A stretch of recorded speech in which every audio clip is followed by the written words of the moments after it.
Hey guys, thanks for coming. We appreciate it. We were kind of not thrown into this, but we volunteered to be part of a seminar group for this event. We actually didn't have anything specific planned. First of all, I'm Matt Yacca. This is Zack Bisinger, world record holder, multiple world record holder. World record and national record. Okay. And I have a world record 50 meter in another country. That doesn't really matter in the US, which is kind of cool though. So what we decided we were going to do was we can talk about specific things that, I have that I would normally talk about. Zack has some things that he would normally talk about. But one of the things we decided to do was we were going to maybe have an open conversation with people. I'm just curious, is anyone new to Barebow, like very new to Barebow, or more experienced? Anyone new? New? One new? Everyone's very experienced otherwise? New? What do you consider new? New, like very recent, than the last year, or, you know? Yeah? Okay. I'm a recurve guy. Olympic recurve? Good. Oh yeah, so I came from the side of Olympic recurve, which is how I got into Barebow. And shooting Olympic recurve has helped me massively become a decent Barebow shooter, understanding how to hold on target by using a clicker. I currently do clicker train. I clicker train all year long, and it just teaches me to hold on target a little better when I do actually shoot. So it's very helpful. That's what got me through. Yeah, I don't do that. Yeah, and you don't have to, right? You need it's good to. That's cool. I mean, it's a cool idea. Yeah. I think, but like part of, you almost think about from a compound perspective. Like, so I shot compound before Barebow and then Olympic before that, right? And so shooting Olympic to me is like rolling through a hinge release, a natural, clean progression through the shot, and then it goes off on its own, right? And like shooting Olympic is kind of the same, right? Because you're rolling through the shot and the clicker goes off and the shot breaks. You're not focused on where it's at on the target when it's going to go off. It's just an external trigger telling you to shoot the shot. Whereas like if you're punching a thumb button on a compound, that's kind of what I think of Barebow as. So I don't have an external trigger of any kind. I'm not like rubbing my thumb on the tab to snap it off or popping bubbles in my mouth or anything like that. It's just, okay, I'm ready. Everything feels good. Pop it off. Same thing as I do with a compound. So I punch both. So that's been helpful for me, is shooting the compound, punching a thumb button. I can kind of work through my mental process in my head and then decide when to shoot the shot with an internal trigger. Yeah. So. And then someone like me, I'll speak for the other side, I actually do shoot with a trigger. I do what I refer to as an internal trigger. I've talked about this on multiple podcasts where I just kind of make a noise in my mouth, and that is what tells me to take my shot. I don't necessarily use it as a trigger. I personally use it as a stop method. If you guys are familiar with Joel Turner, everyone familiar with Joel Turner? Joel Turner would refer to it as a safety. I personally refer to it as a stop. So in other words, I create a trigger in my mouth and that tells me to stop, and it keeps me on target so I can hold, instead of, for most of us who have target panic, which I know a lot of people do, we can't get on target, we can't hold on target. Utilizing this internal trigger allows me to stop and hold on target so that I may take a nice clean shot, which is kind of what I profess in how to take a clean shot. So it's kind of two sides of that coin. There is some theory and probably fact that a triggerless shooter like Zack will outperform a triggered shooter. And I do agree with that. As a triggered shooter and shooting with someone on a regular basis who is a triggerless shooter, I do believe that's a fact. However, with so many of us struggling with target panic, it's kind of an impossibility to even come near competing with someone like Zack, right? Someone who does so well at every single tournament he goes to. I'm just trying to hold my own with people like him or Barebow Archery or Robbie Bisinger, those names. Yeah. So one of the things we wanted to do, we talked about before we came in, was create a discussion with you guys based on maybe what you want to know, understand, or learn about what we do or about what elite level shooters do in barebow. In other words, do we want to talk about tuning? Do we want to talk about form? Do we want to talk about miscellaneous things? So is there anything, like if I said, does anyone want to talk about understanding body mechanics and form? Does anyone have any interest in that? Okay, 3, okay. 4, tuning, anything about tuning? Okay, a little more understanding about tuning. Okay, what? Oh, I'm just keeping the handheld up for everything. Okay, that's good. Okay, that's fine. And anything in particular anyone wants to just kind of shout out that you want to discuss or hear or learn about? Wow. Okay, so we'll start with tuning then, because that seems, yeah, so that seems to be the big one. So go ahead, you could all right. So what we do, so I'll just start and then you can roll off of me. I have the gift of gab. Yeah. When I first get a bow, if you've ever seen my videos on YouTube, I unbox a bow and I find a string, I slap it together, put my plunger, my rest on, and I just set it all square. What I mean by that is I align my limbs, I use biter blocks, I use the tuning forks, and I make sure just everything is square and plumb.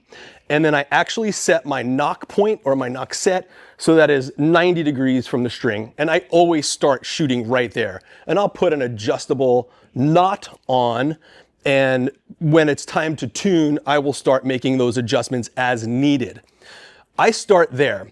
I usually end up backing off my bottom tiller bolt. So a lot of times people really don't understand what the uses of the tiller bolt are. It's kind of confusing. But the biggest thing we use those tiller bolts for is to change the tiller top or bottom and or make the limbs stiffer or weaker, heavier or weaker, if you will, to help tune our arrows. So many people use the plunger to tune their arrows, or they just swap arrows. The unfortunate part about what we do, whether it's Olympic recurve or barebow, is that the variety of arrows we have to choose from is really confusing. But the nice thing about what we have going on, especially in barebow, we have so many people playing the game now that we can take the top archers and say, okay, we can narrow that window down of choosing an arrow shaft, right? So you guys are all aware of the amount of arrows we can pick and choose from. And more often than not, when I coach people or meet with people across the globe, they're not even close to being in the right range of arrow shaft. So when it comes to tuning, I usually just pick a bow in the range I like, which is somewhere between 38 and 44 pounds. And I have 2 arrows I shoot out of all of those bows, 2 spines, essentially a 550 and a 660. Everything fits pretty much for everything I shoot, indoor, outdoor, 50 meter, whatever, it doesn't matter. In here, it's a little different. We're messing with some new things with a bigger, fatter arrow shaft, 475, super drive, full length that you can get to tune. I think I run like 180 grains up front. 180, I'm heavy. Yeah, and I'm at 160, so we're pretty close. The reason I think so I made the change to the Super Drive 23s last year before Lancaster. I shot very well at Lancaster. I shot a 299 second half.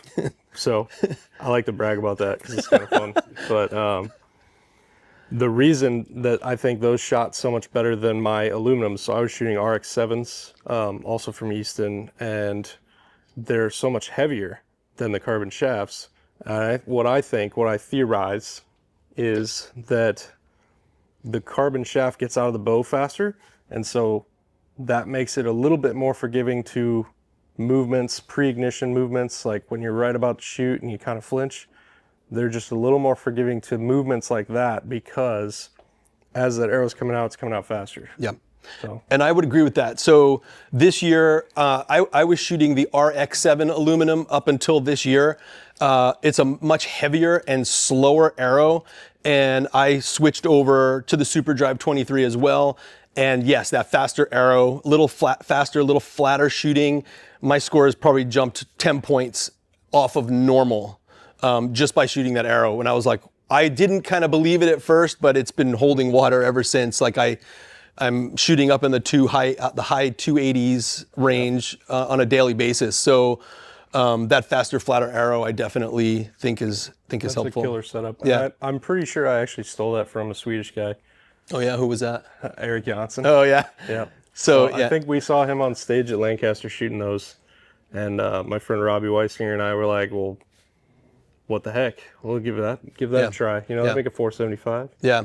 And again, riding on the coattails of these guys, Robbie and Zack, I did the same thing just a few weeks ago. I went and I got myself some of those super drives, and I didn't believe it either. I'm like, someone that tunes, I don't like to have this much arrow hanging off of the front of my riser. It just seems counterintuitive to what I've always done, like with Olympic recurve. We're just an inch off the end of the riser so we can activate that clicker.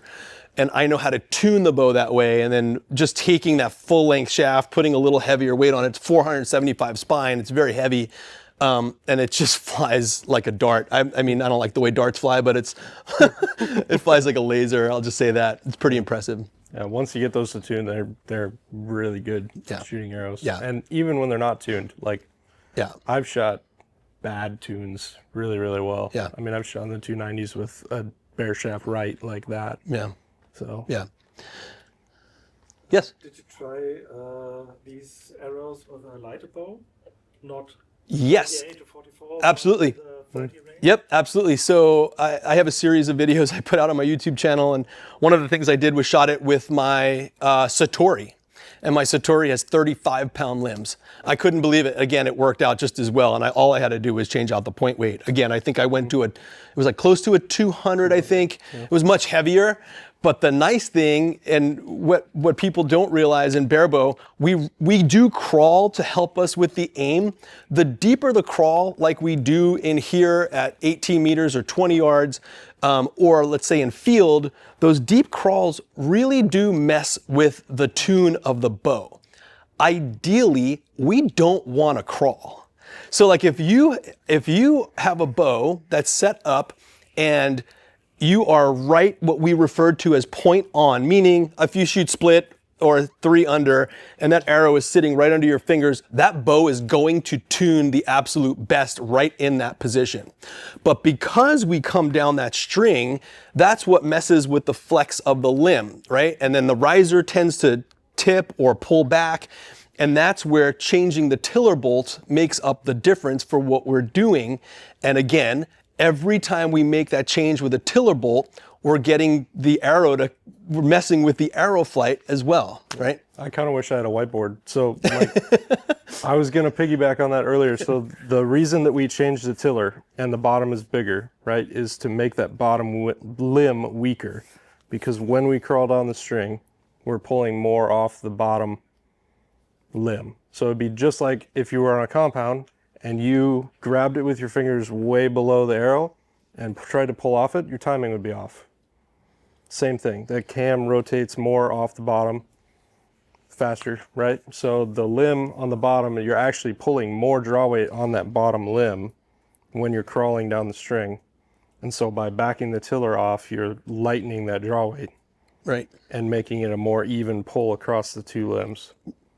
Tuning the tiller for the same distance is easy, but how do you tune it for maybe like field archery? So field is a different process. Yeah. So field commitment. is a little bit of a Or a string walker. Yeah. Yeah, it's a little bit of a challenge because what you'll actually see with field is if you shoot a 5-meter bail, right? And I start with my 5-meter crawl towards the bottom of the target and I work my way up shooting all the way out to 50-meter crawl, you'll see if my arrow is left at 5 meters, it might be right at 50 meter. And the trick is to get those to come together, the fletched arrows, as well as the bare shafts, to come as close to center as you can so that you don't have to change left and right, when you're going up and down the crawls. Right. Isn't that the center of the You would think that. So when we talk about tune, All right, so I think to more your point, maybe this will be helpful. So when I tune for field, I tune the bow at one distance, and that's usually 30 to 35 meters, right? So I'll find my tune there, and then the rest of the game, whether it's forward or back, is finding usually the tune with the plunger to make up the difference in left and right that Zack is trying to talk about. So I will find that tune, let's call it 32 meters, right? Somewhere right in the distance of, we shoot 55, we shoot as close as 5 and as far out as 55. So to make up that variable, we play it right in the middle where the game is mostly played in that void, right? So having done this, I personally do not like to mess with the plunger while I'm playing field because I'm an airhead. And if I move up to a 5 meter target and have to change that plunger, and then we move on to the next target and it's a 30 meter shot, how many times did I turn that plunger? How many clicks did I take in? I'll forget. I will personally forget. And so what I do, I just play it smart. I personally find an arrow and a tune that will work at all distances. I've done it. I have a bronze at World Championships. So I mean, I've played the game on a high level. And so I just set that one tune. I leave my plunger alone. Same in here. I might go 1 or 2 clicks depending on the lighting in an environment where the lighting changes a little bit, but outside where the variability is a little different, is sunlight is the way I call it. You might find shadows and shading, but I just leave my plunger where it is and then leave my tune where it is and then take it from there. If I take a shot and I hit left, I'll just aim right. Question in the back? What's your take if you have any undroppable rests? And okay, so you want me to start with that? I use drop away rests. I've started with the Sniper. I've used the Gabriel by drop, love it. And now I'm using the Ant Barebow drop away rest. I'm a huge fan of the drop away rest as opposed to the arm that goes in, which someone like Zack or many people, the ZT or whatever, that go in are fine. I personally, when I'm shooting, I pay very close attention. I even film myself when I shoot to see what my arrows are doing. I film in slow motion. And so I will shoot. And again, if I tell you, I clicker train, right? So I am at the same draw length every single time when I set up and tune that bow. Same exact draw length every single time. And I watch what that arrow is doing. From my experience, what I've seen with rests that don't drop away, I notice what we call a bounce off. So I take that shot and I can see the back end of my arrow lifting. I've seen it multiple times. And when I'm shooting a drop away rest, I don't see it. I didn't see it with the Sniper. I had clearance issues with the Sniper. I didn't see it with the Gabriel at all, had no problems with the Gabriel. And then Anton just decided to sponsor me this year. So I've been using the Ant Barebow rest and it's just as good as the Gabriel, or what is the by drop now. We just found that it reacts seriously to technique fluctuations. Like the weaker the shot, it makes it iffy. 100%, yeah, and that goes left and right and up and down, right? So that's just that's the unfortunate part of the game we play as Barebow archers is, are we in that same position every single time? And that's the hardest part of what we do, right? Is getting into that full alignment position prior to the shot. And again, one of the reasons I clicker train, and when I say clicker, I'm not talking about a riser clicker, one in the window, I'm talking about a limb mounted clicker, is because that thing is visually impairing to me. But that understanding that position and what it feels like, I kind of recommend this to a lot of people. Understanding what that position feels like is important to me because once it comes off, I know what to feel in my body, in self, right? To help avoid those things. Do you want to answer part of that question or? Sure. Yeah. Yeah. I have shot the Ant Barebow rest, and I think that's the only drop away I really messed with, and it's magnets and wire. And Correct.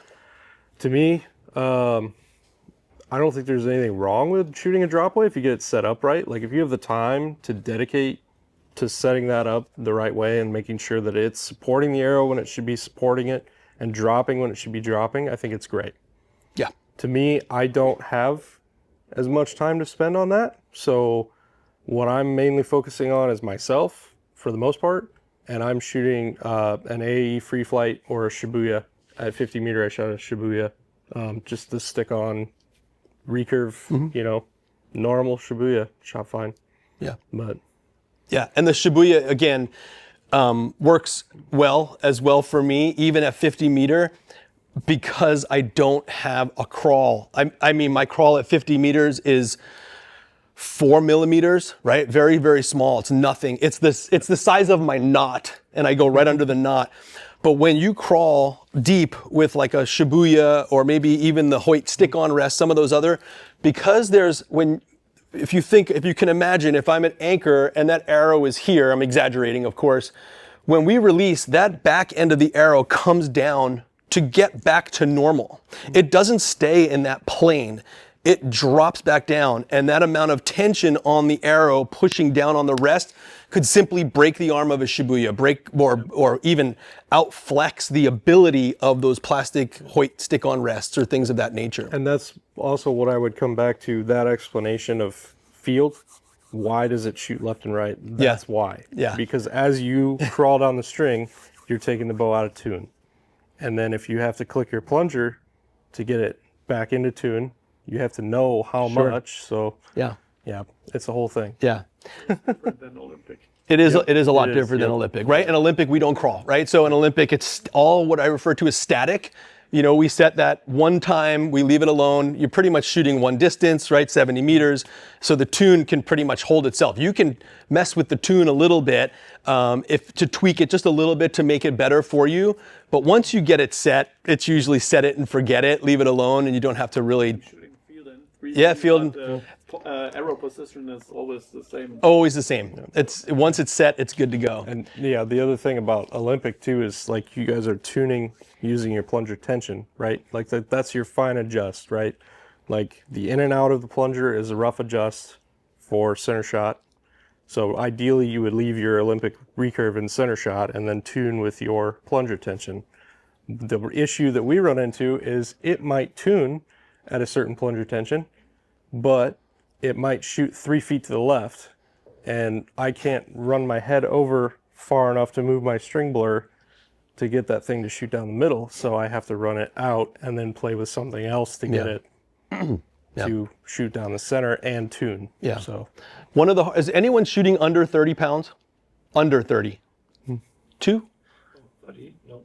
Under 30? So in 20? 26? So I've worked with a lot of people that shoot under, like kids, and my wife, she's right around 32. But when she was coming up, it was like 28. These lower ranges are really difficult to get to tune well, especially at longer distances. Again, so much of it comes back to the arrow. Honestly, like you can shoot what we refer to as a springy rest. If you're familiar with this product, you can shoot a springy rest all day long if you have the right spine arrow, right? Because the spine is what's going to tell us left and right technically, right? Too stiff is going to push us left, if you're a right-handed shooter, and then too weak is going to push us right.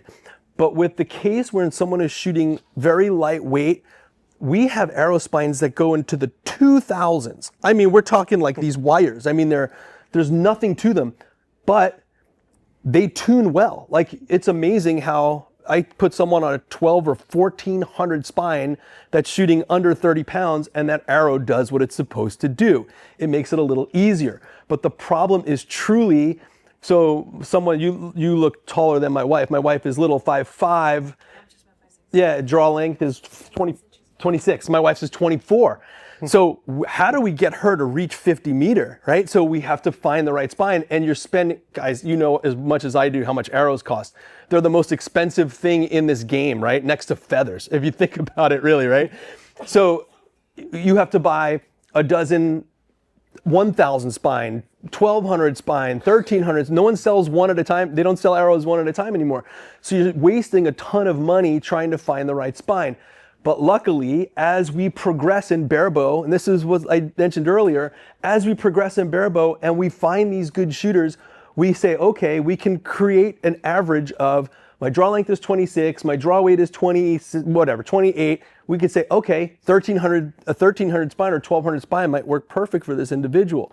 Same with our group of people shooting, let's call it 35 to 40. We really have a good understanding of what arrow to shoot in that range. I mean, a phenomenal idea, regardless of your draw length and the draw weight. The only thing that gets tricky is like barreled and tapered shafts. So Yes. like Yes. when I shoot ACEs, right, they're like a tapered shaft, meaning that they start at one in the middle and come out and get narrower towards the ends. And that reacts funny. So because it's narrower towards the ends, you get more flex. It acts like a weaker spine. So you actually have to spine down to like, I think I was shooting 620s when I would normally shoot 670s. So like a spine or two stiffer than I would normally shoot. And X10s are exponentially more. Yeah. I think I have 520, something like that. Yeah. Something in the 500s, 550s 550 maybe. probably. Yeah. Yeah. And they tune out fine. Yeah. And like I said, so really so much of tuning comes down to just simply finding the right arrow. Really, it really does. Like stick to one company, stick to one number, stick to one draw weight range as close to it as you can. And then once you find it, leave it alone, right? And then if you need to tune left and right, weak or stiff, we use those, again, back to the tiller bolts. We use those tiller bolts to help us find that, where should that be? And it's a very small range. There's some bows out there. Gilo, of course, has a massive range in what you can do with their limbs. And in terms of adding weight or removing weight, if you're a barebow shooter, it might not be in your world. But you can make those arrow tunes probably a little easier with a bow like a Gilo as opposed to we shoot for Hoyt. We maybe have a 3-pound range that we can create with creating tension. So you're really stuck with that arrow and that bow. And I would say like when I'm starting to tune, right, and I'm like 20 meter, 18 meter, 20 yards, and I've got a bare shaft right, which tells me it's weak, right? So I'm going to just take a half turn out of each limb bolt and see what it does. That's the other thing is like I'm not necessarily, I'm expecting a result, but I'm curious about what it's going to do. So like tune with curiosity in general, because it's not always going to react the way you would expect. It's like there's general guidelines to what should work, right? So if it's weak and you turn the draw weight down, it stands to reason it should go towards the stiff side and tune, but it might not. You might get something weird. So then you got to turn the poundage back up, and then maybe you bump your knocking point up, and then all of a sudden it tunes.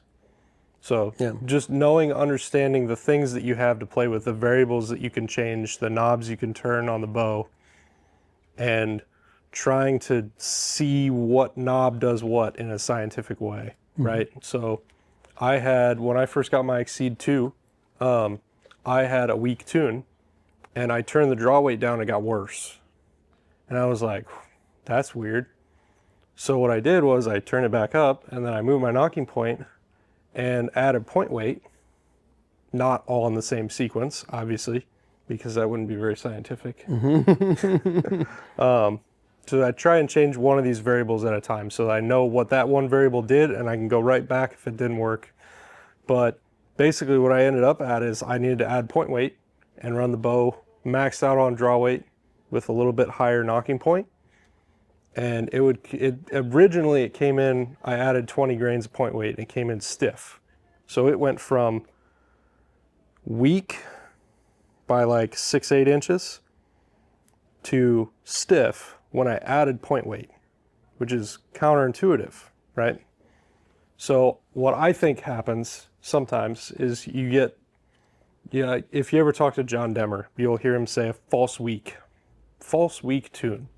And you're sitting there like, what do you mean false weak? And it's showing you that it's weak, but it's actually stiff. And what's happening is that it's contacting something on the way out of the bow, or it's pushing the plunger all the way in to the riser and then contacting there, or something like that. And it's actually kicking back out of the bow and showing weak. And so then when you go in, you weaken the arrow or you turn your weight up, then it shows stiff, and then you go from there. You know you're in the right direction at least. So that was a very interesting experience that I had 2 months ago tuning that bow. Yeah. So, And if you ever have the availability or you know someone that has a lot of arrows that you can play with, it's good to play with that entire range of arrows so you can see what Zach's talking about as a false weak or a true weak or a real stiff or a false stiff even. You know, just these randoms. I always do things wrong on purpose to see what it does. So back to tiller, for instance, I've backed my bottom tiller bolt out like a full centimeter, a full inch in our case, like, right? So a lot, just to see like what it would do. And my shooting and hold got a little better. And then what I started to do is pull it back in, and I've shot with as much as almost a little over a half an inch on that bottom out, which is significant. It's quite significant, and it held well. Everything was in alignment. I shot it well, and now these days I'm about a 1/4 inch, like, I don't know, what is that, 6 millimeters? Somewhere around there. Four or 6 millimeters. Yep. So not much variability, but do things wrong on purpose sometimes just to see what it does, just to see the reaction of the bow or your shot.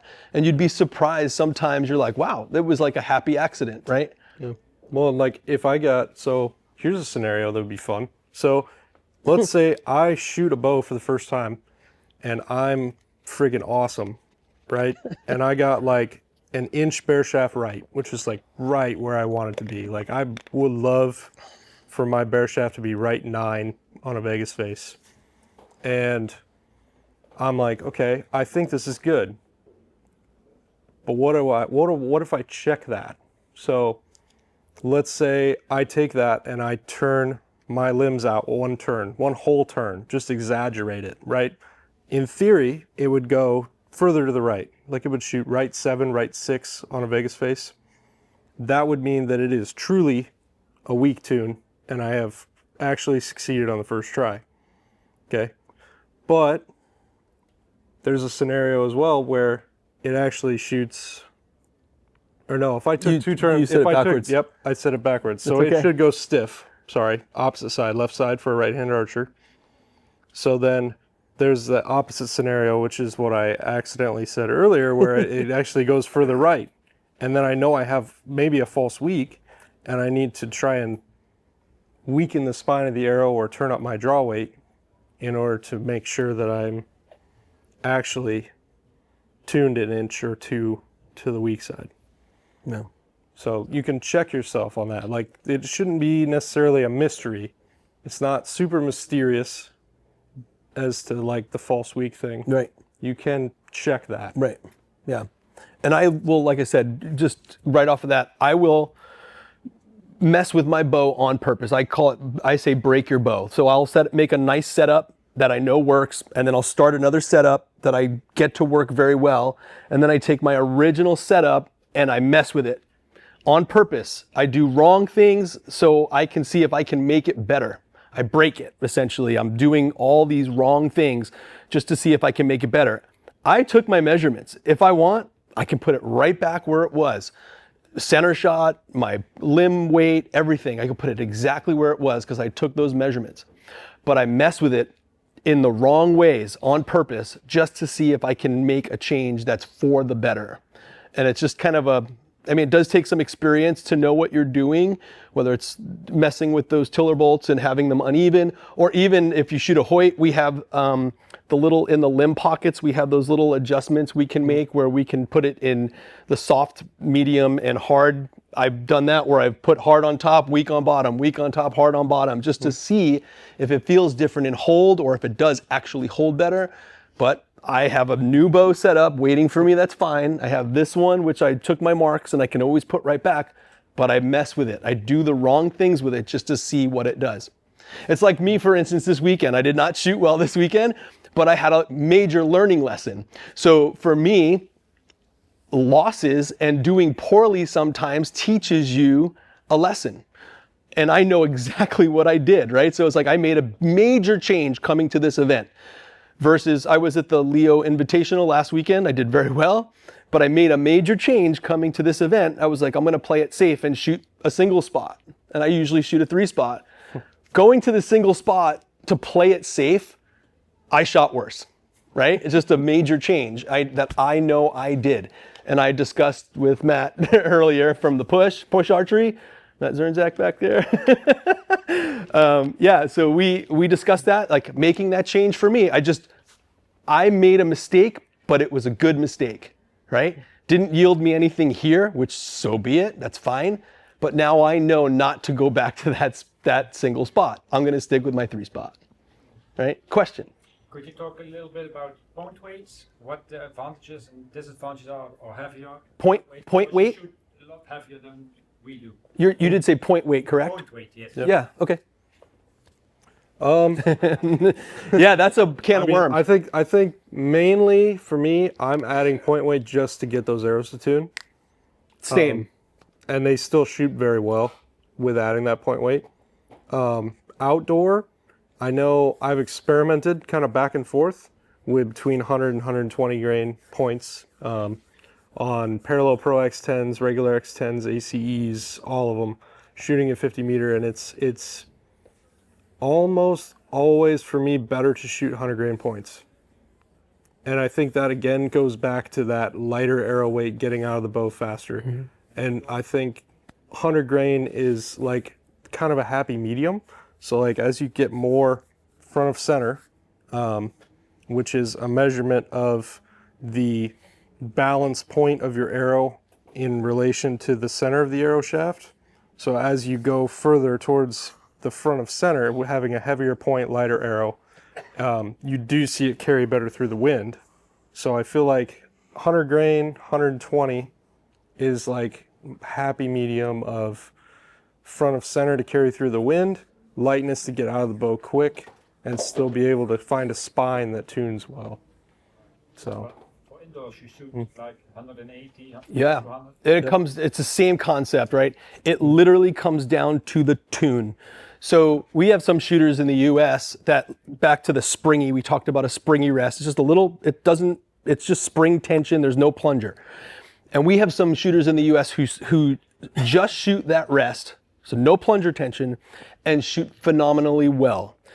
But they're in the right tune. So for us that shoot, our biggest thing for tuning, if anyone shoot trad, traditional archers? No one? All barebow shooters? Holy cow. So when we shoot traditional longbow, recurve, whatever, pretty much the only thing we have to tune that bow is the arrow and the point weight. That's what I love about it. There's so little variability, right? Arrow and point weight. you can move brace height and nocking point. Yeah, but not minimal. Yeah. But the point, back to your point, is that the point weight, the heavier the point weight, the weaker that arrow is going to be. The lighter the point weight, the stiffer the arrow is going to be. You just need to find the point weight that tunes it, and it could be a 200, it could be 250, could be. It doesn't. Who knows what it could be. It's different for everybody in their draw length. Advantages to have a heavier point weight and then take another shaft so that it tunes again. You understand what I mean? I think different. Oh, sure. I think the opposite may be true actually. Yeah, I mean, so like we just kind of discussed the arrow length. So like when we talked about the super drive earlier, that's a 475 or 425? 475. 475 spine. So it's kind of a stiff spine for the game we're playing, and we're shooting heavier point weights because that is a stiff spine. So we need to get that thing to tune. So in order to get that arrow weaker, more point weight up front. It's not like no traditional archers here, crazy. We talk about front of center. You guys have heard this term, front of center, where like there's more mass weight up front. We're using that energy in a different way. In what we do, it's really the left and right and the tune, and you want that arrow to just like a snake as it goes straight. You don't want any stiff back and forth. It needs to flex as it flies. That's just what makes a perfect arrow. Like in general, back to like we're saying lighter is a little bit more forgiving. Sure. So if you could get away with an arrow that was lighter overall, right? So not even just point weight, but like if say I had to use a 200 grain point, but I had a 550 spine arrow and I could cut 3 inches off the front, Well, I took 30 grains off. So in theory, it would be more forgiving than if I had a full length arrow with a 180 grain point, 3 inches longer, 30 grains heavier, just getting out of the bow faster if they tune the same. So that would be the kicker. Yep. Yeah, and so I'll just back up. Earlier I mentioned that I was shooting the RX-7 prior to the carbon arrow. RX-7's full aluminum. I love aluminum for the fact that around its entire diameter of that shaft, it's pretty much going to be perfect in spine. I have found that carbon is, and Zack has as well, carbon is not the same spine all the way around its diameter.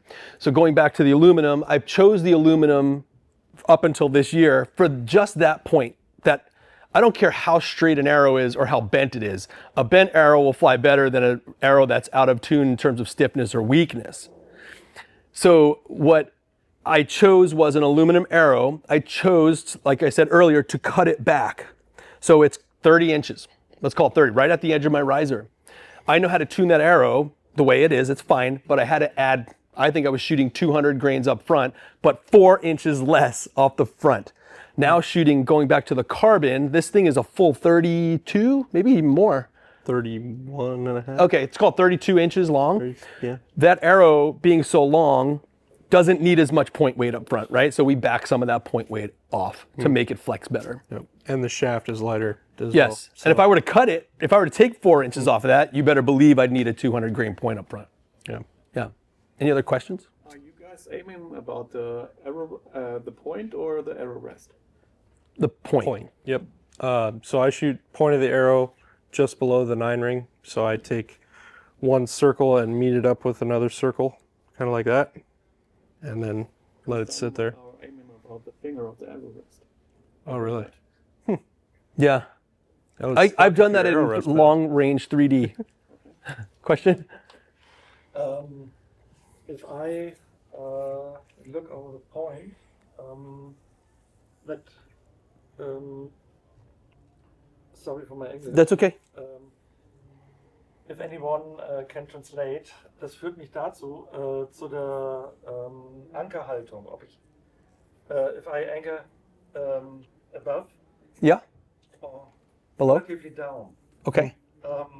my anchor is way down, and if I pull back the arrow, the point sinks. So I have to move up my arm in the process of pulling the arrow. Can anyone help me with that? I'm not sure what you're stating. Mach's mal ganz auf Deutsch. Okay. Also wenn ich hier oben anker, dann ziehe ich den Punkt relativ gerade. Wenn ich hier unten anker, dann wird meine Pfeilspitze ja nach unten geführt. Sodass ich hinterher mit einem wesentlich tieferen mit einer wesentlich tieferen Spitze im Vergleich zum Ziel rauskomme, als wenn ich das hier oben tue. Also, wenn du niedriges ankerst, ways to look over your arrow. Sure. Yes. You're just looking over Yeah, the yeah, yeah. arrow or straight over it. Right, yes. Depending on how you anchor, right? So, okay. I think I get what you're saying. Yep. Depending on where you anchor is a different visual up front. Okay. Gotcha. So sure.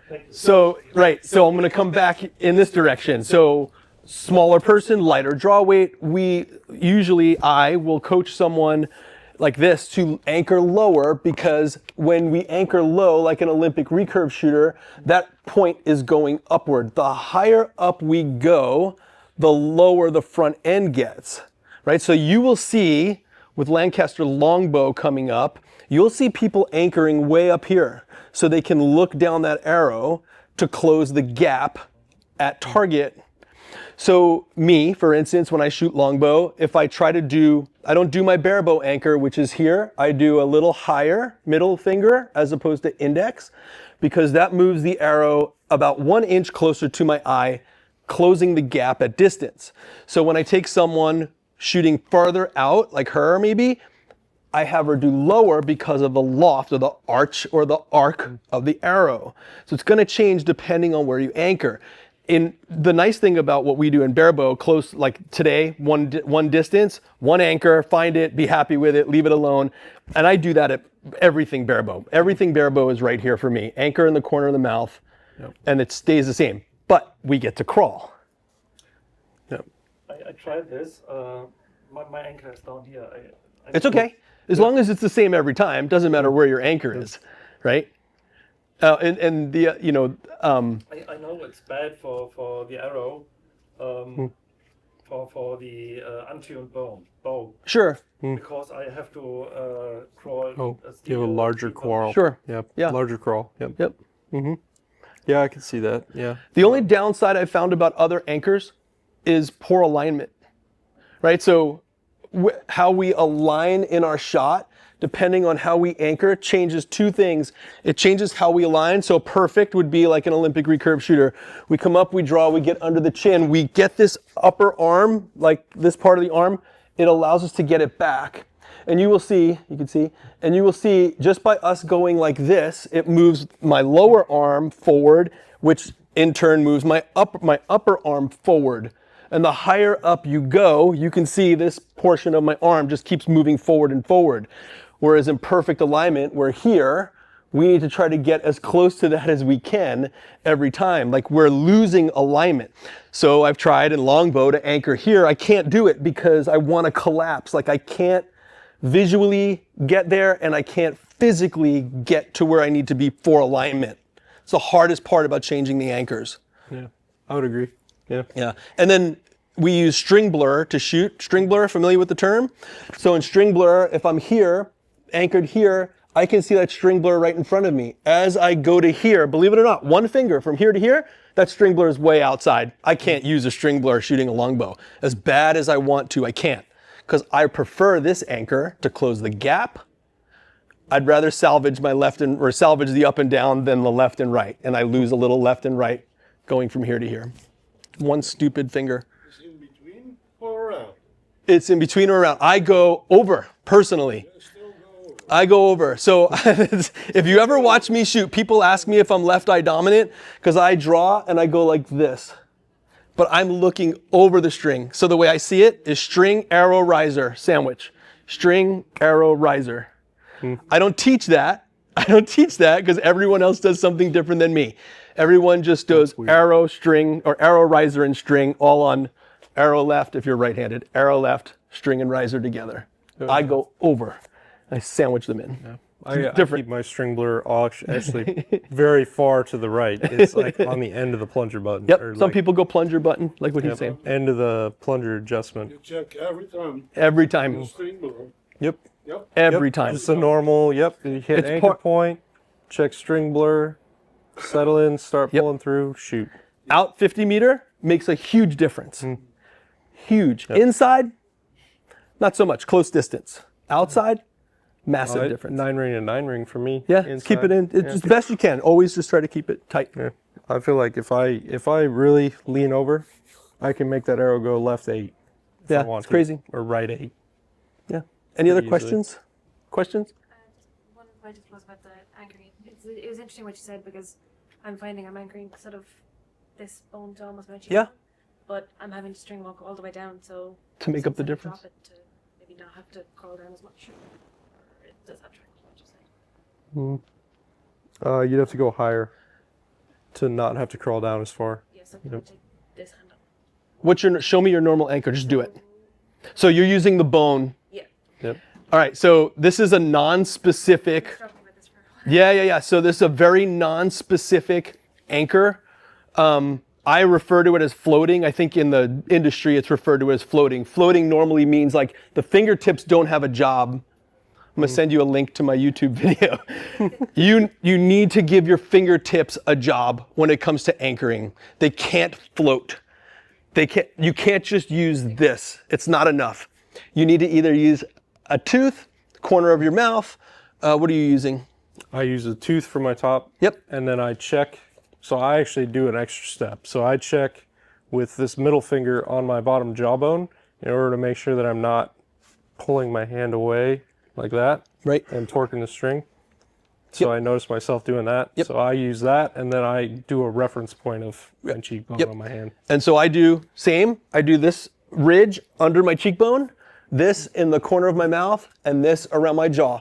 So I technically have 3, but I don't care what you do, your fingertips need a job. You is can't let this. 100%.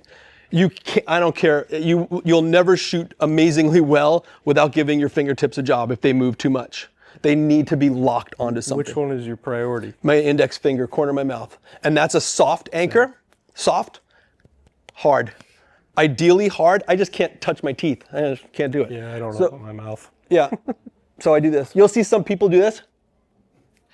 Just don't make faces. You make faces, you change your visual. Just subtle. Yep. Give your fingertips a job. I'll send you a link to a video. Questions? I think our time's up. Sorry, it is. That's okay. Okay. Thank you. Thank you. Thank you. Oh, thank you.